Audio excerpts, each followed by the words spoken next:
मित्रांनो, आपण स्वामी भक्त आहोत.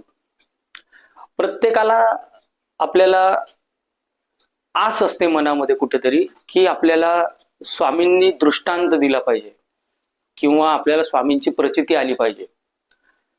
आणि त्यासाठी आपण सगळे त्यांची सेवा जी आहे, नित्य सेवा जी आहे ती करत असतो.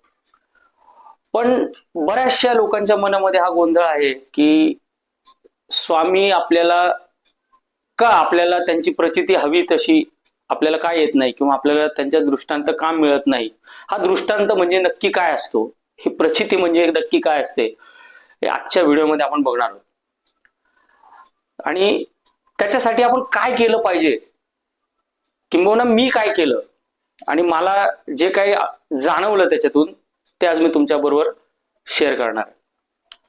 चला तर मित्रांनो, आजचा प्रवास सुरू करूया. जय श्री स्वामी समर्थ.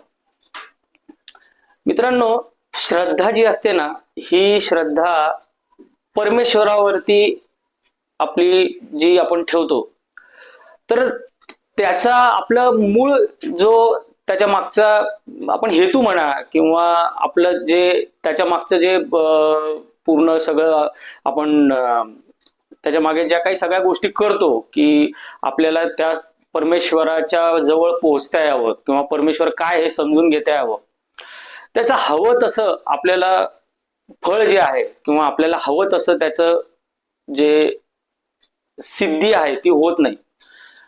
तर याच्या मागचं नक्की असं काय गुण आहे किंवा कारण, आणि परमेश्वर किंवा स्वामी जे आहेत, आपण स्वामी भक्त आहोत, आपण स्वामी कित्येक लोकांचे अनुभव आपण ऐकतो की स्वामींच्या अशा प्रकारे मला अनुभव आला, मला स्वामींनी अशा प्रकारे दृष्टांत दिला. हा दृष्टांत म्हणजे नक्की काय अनुभव असतो किंवा हे हे प्रचिती त्यांची म्हणजे हा नक्की काय अनुभव असतो, हे आज मी तुम्हाला सांगणार आहे.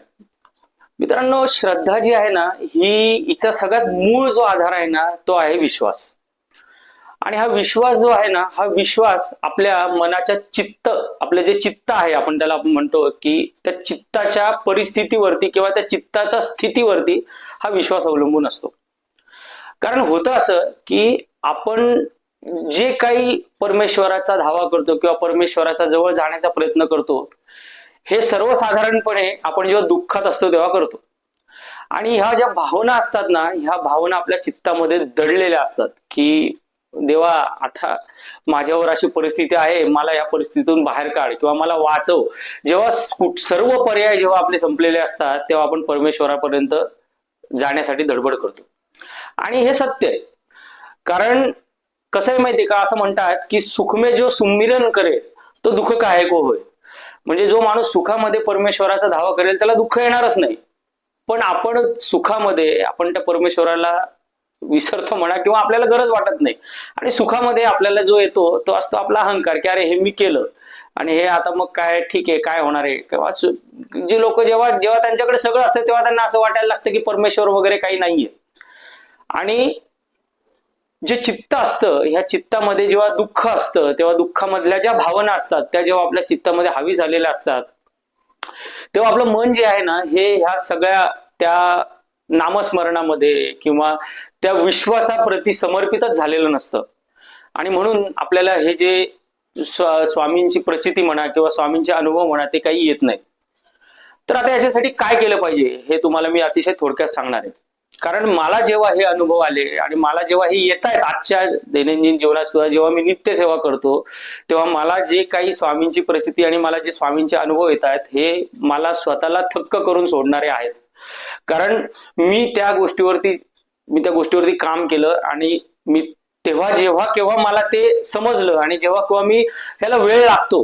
आणि ही गोष्ट खरी आहे की जेव्हा तुम्हाला त्या स्थितीत जायचं असतं, त्या स्थितीपर्यंत येण्यासाठी जो वेळ असतो, कारण आपण असंख्य विचारांनी ग्रासलेलो आहोत आणि त्या विचारांना काढणं हा तुमच्या देवाच्या प्रती समर्पित होण्यासाठी सगळ्यात पहिली पायरी आहे. तुम्हाला तुमच्या मन जे आहे हे अतिशय म्हणजे पूर्णपणे तुमच्या मनातल्या पूर्ण सगळ्या विचारांचा, तुमच्या भावनांचा आणि तुमच्या पूर्ण सगळ्या तुमच्या परिस्थितीचा निचरा करून टाकायला लागेल, सगळा कचरा काढायला लागेल. तेव्हा तुम्हाला जे काही तुम्ही स्वामींचा धावा कराल त्याचे अनुभव येतील. आणि हे अनुभव जे आहेत ना, हे जेव्हा येतात तेव्हा तुमच्या मनामध्येच हा विश्वास, दृढ विश्वास, तुम्हाला आतून तुमच्या आवाज संकेत येतात आणि तुम्हाला सांगतात की ह्या गोष्टी ज्या आहेत तू खरंच, म्हणजे तू भिवू नकोस, मी तुझ्या पाठीशी आहे. तर हे चित्त शुद्ध करण्यासाठी सगळ्यात पहिले मी माझ्या प्रत्येक व्हिडिओमध्ये सांगतो, तुम्ही जेवढ्या जास्ती प्रमाणामध्ये तुम्ही ओंकार जो आहे, हा ओंकाराचा सराव सगळ्यात पहिले तुम्ही करा. ओंकार जो आहे, हा ओंकार तुमचं चित्त जे आहे हे तुमचं पूर्ण थाळ्यावर आणायला मदत करतो. तुम्हाला विसर पडतो अक्षरशः. तुम्ही जर ओंकारामध्ये, दीर्घ ओंकारामध्ये जर बुडून गेला, तुम्ही माझे मागचे व्हिडिओ बघा, तुम्हाला ओंकार कसा घ्यायचा तेही मी माझ्या मागच्या व्हिडिओमध्ये सांगितलेलं आहे. त्याचे महत्व काय तेही मी सांगितलेलं आहे. माझे जर आधीच्या व्हिडिओमध्ये तुम्ही जर सर्च केला माझ्या पूर्ण याच्यामध्ये, तर तुम्हाला ते मिळून जाईल. तर सगळ्यात पहिले ओंकार घेऊन तुम्ही तुमच्या पूर्ण भावनांचा निचरा करा. दुसरी महत्वाची गोष्ट म्हणजे जप करताना, तुम्ही जेव्हा स्वामींचा जप कराल तेव्हा तुमचं पूर्ण लक्ष जे आहे हे तुमचं ज्ञानबिंदूवरती केंद्रित झालं पाहिजे. हा जो तुमचा भाग आहे जिथं आपण टिळा लावतो, त्या ठिकाणी तुमचं पूर्ण चित्त जे आहे ते तुम्ही पूर्ण म्हणजे एकटवून तुम्हाला ते नामस्मरण जे आहे ते केलं पाहिजे. आणि दुसरी महत्वाची गोष्ट म्हणजे काय, की रडत खडत काही करू नका. म्हणजे मला आज 11 माळा जपायच्या आहेत, मला इच्छा नाही तरी सुद्धा मी ते करतोय, असं काही करायची गरज नाही. तुम्हाला वाटलं 1 माळ जपा, 3 माळ जपा, 5 माळ जपा, जप करा. तुम्ही जे काही कराल ते तुमच्या पूर्ण पूर्ण पूर्ण आणि तुमच्या पूर्ण अतिशय आत्मीयतेने किंवा तुमच्या पूर्ण इच्छेने किंवा तुमच्या पूर्ण सर्व ती जी पद्धत आहे त्या पद्धतीने ते झालं पाहिजे. आणि तुम्हाला मी आज एक स्वामींच्या जपाच्या आधी 5 वेळा जो तुम्हाला मंत्र घ्यायचा आहे तो मी तुम्हाला सांगतो. तर तो मंत्र असा आहे की ओम जय श्री अवधूताय विद्महे समर्थाय धीमहि तन्नो स्वामी प्रचोदयात. हा मंत्र जो आहे हा 5 वेळा किमान तुम्ही तुमचा जप करताना घ्या.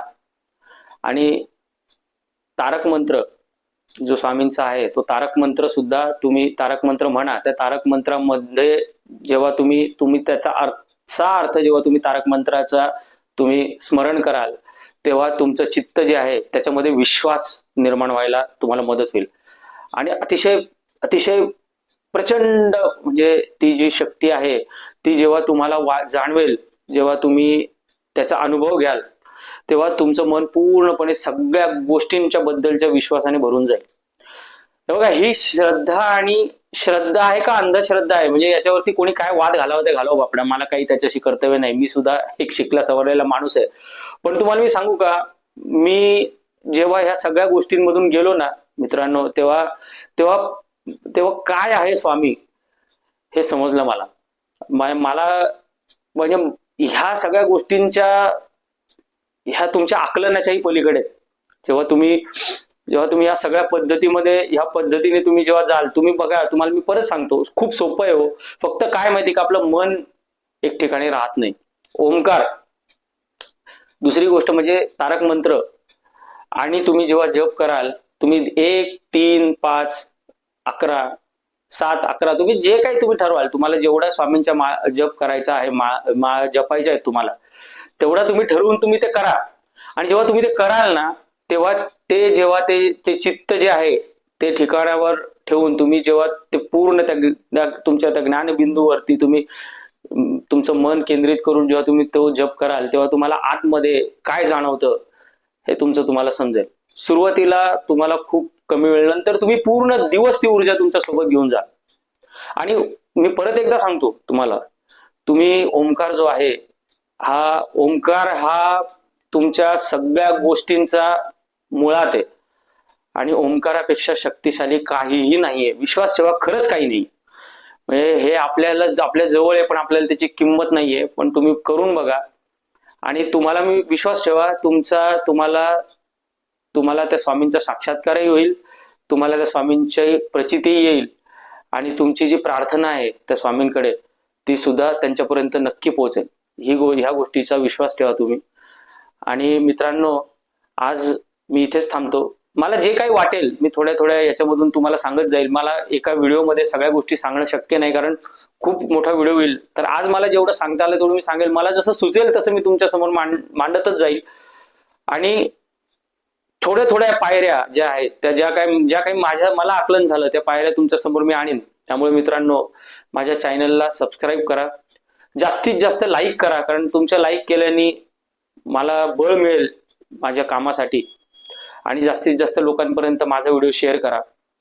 आणि जर हाईपचं ऑप्शन तुमच्याकडे जर आलं असेल तर माझ्या व्हिडिओला हाईप पण करा. आणि मित्रांनो, तुम्ही सबस्क्राईब जेव्हा कराल ना तेव्हा बेल आयकॉन दाबायला विसरू नका, जेणेकरून माझे जे काही कंटेंट किंवा जे काही मी तुम्हाला पुढे भविष्यामध्ये तुम्हाला सांगेल ते तुमच्यापर्यंत पोहोचेल. कारण मी जे काही तुमच्यासमोर मांडतोय हे माझे स्वतःचे अनुभव आहेत.